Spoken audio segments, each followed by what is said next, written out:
Okay, I have 4 tips.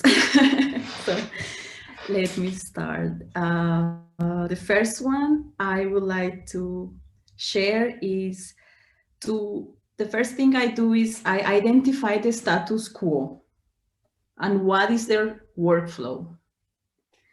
Then I try to fit into their mindset and like imitate what they do, just so I get the feeling of how is this team working. And then when I already feel comfortable in the team, I integrate gradually what I prefer.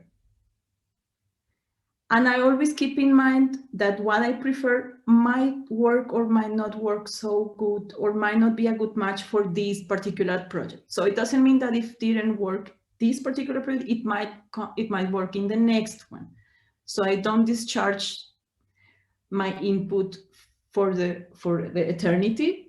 I see it as temporary. So only for this specific case was not so beneficial, or in this specific case was really good. My insight into the project was really helpful. So I repeat it. Maybe in the next project it won't work. So it's really project unique. That is important to keep in mind, to not generalize some preference, but to observe everything in relation to the other players or the situations. So this is the first one, observation. Uh, Take your time to observe what was.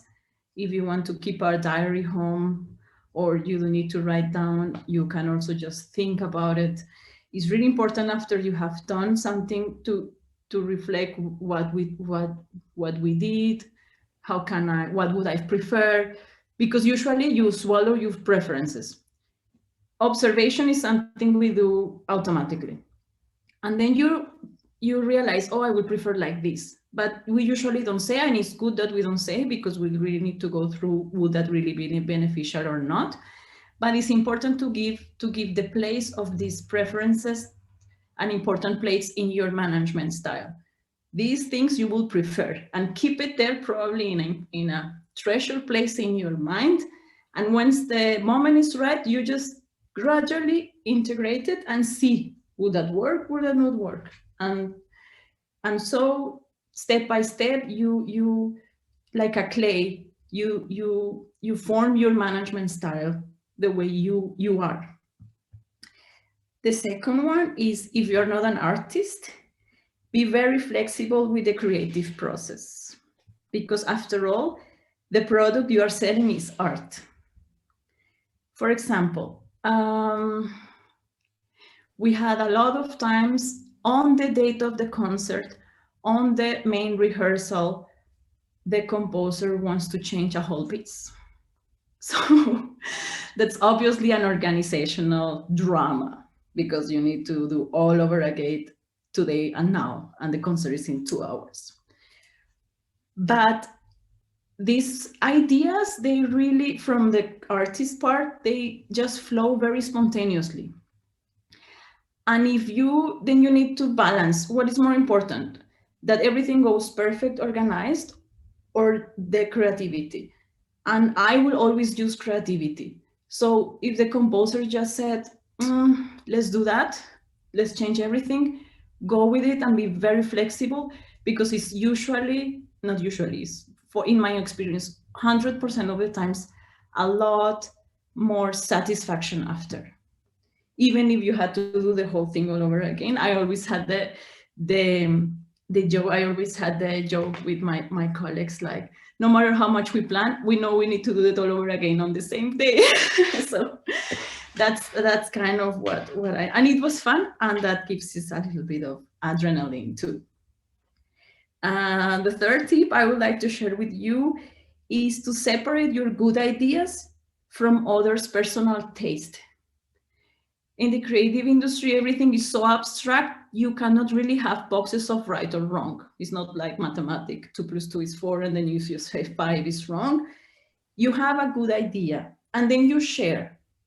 But my advice is to separate your good ideas from the other's personal taste, because as this famous quote, beauty is in the eye of the beholder. I totally agree with that. And in the moment you think your idea was bad because other person thought it was bad because of the personal taste, then you stop the creativity flow and you start doubting. And doubting is the enemy of creativity. So if the idea felt good in your head only, when you were thinking the idea alone, it was indeed good. So when an idea feels good in your mind, believe that it's really good. Because when you believe that is good, more ideas will flow. So just don't stop the creative process by doubting. And if you feel like sharing with someone and that someone says, no, terrible, don't believe, just probably tell yourself, I'm in the middle of my process. Like a 1-year-old when he's learning how to walk and falls down, you don't say, you will never walk. You just tell him, no, stand again and walk and try one more time.